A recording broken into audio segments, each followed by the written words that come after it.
Good afternoon, friends.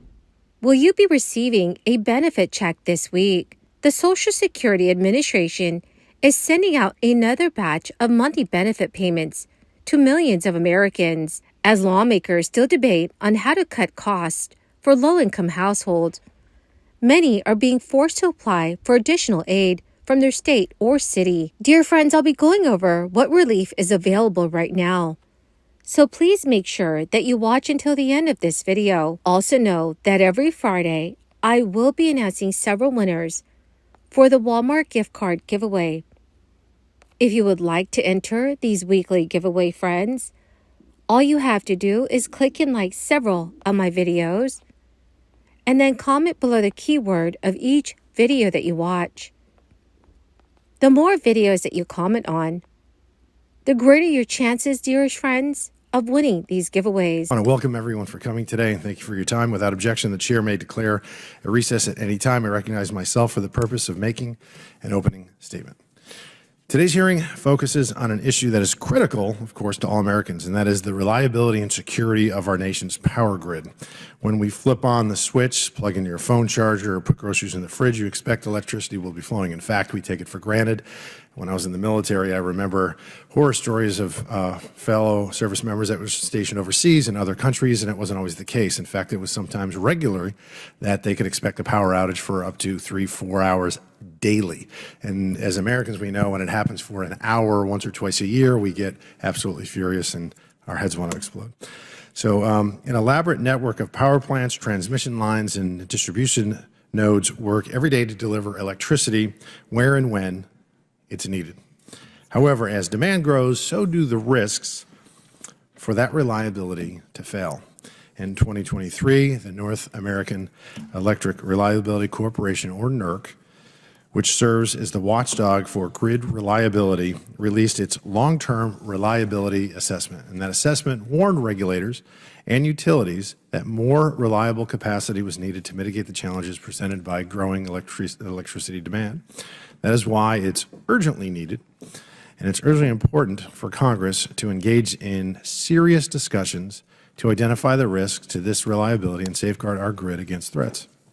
Many of these threats don't come from within the network. So where do they come from? Weather, of course, poses a significant risk to the grid. We've also seen foreign adversaries or entities sponsored by them use cyber attacks to cripple the grid, and that's something they can do from afar, half a world away. But many of these risks are caused by the federal government. New regulations proposed under this administration will strain the system and the grid's really just not prepared to handle it. Regulations, including attempts to force car companies to only, and that's the key word here, only manufacture electric vehicles, create a significant new demand on the grid, one that many experts say is completely unsustainable. Regulations attempting to rid of all fossil fuel power plants, despite the necessity in providing consistent power generation. Regulations forcing more electric appliances onto the market, despite the fact that under the new standards, many of them will not work. Not to mention this administration's radical push for renewables while ignoring the need for power generation around the clock, not just when the sun is shining and, of course, the wind is blowing. What is the cumulative impact of all these regulations? Well, you have to ask this question too. Is our existing grid system even remotely prepared to deliver the volume of electricity these rush to green policies require? Social Security checks arrive monthly to both seniors and those living with disabilities. So depending on your birthday, you might end up receiving your payment today. Those who have been receiving Social Security benefits since before 1997 saw their checks arrive on March 1st. Some seniors could earn up to $4,800 if they waited until the age of 70 to retire and are among the top earners. However, across the board, Social Security recipients have seen a 3.2% increase, courtesy of the cost of living adjustment for this year. So on average, payments rose by approximately $50 each month. Those who wait longer to retire generally get more benefits. However, how much you paid into Social Security based on how many years of work you had also affects the monthly check that you will see. With the impacts of inflation still being felt across all sectors. Many seniors say they don't feel the COLA is enough of a boost to cover their monthly living expenses, while millions of seniors rely on Social Security for the bulk of their retirement income.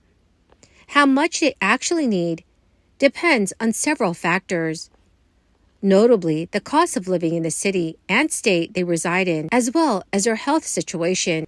This is why it's important for states to also establish relief programs. One big way that many can save money is through property tax breaks. Property tax rules vary considerably by state and local jurisdiction, but in some places, individuals below a certain income can qualify for property or school tax deferrals or exemptions. For example, in Texas, homeowners age 65 and older are eligible for a $10,000 homestead exemption for school district taxes, in addition to the exemption for all homeowners. Local jurisdictions may provide other exemptions for seniors, so it's important to look at the specific qualifications for property tax breaks in your area.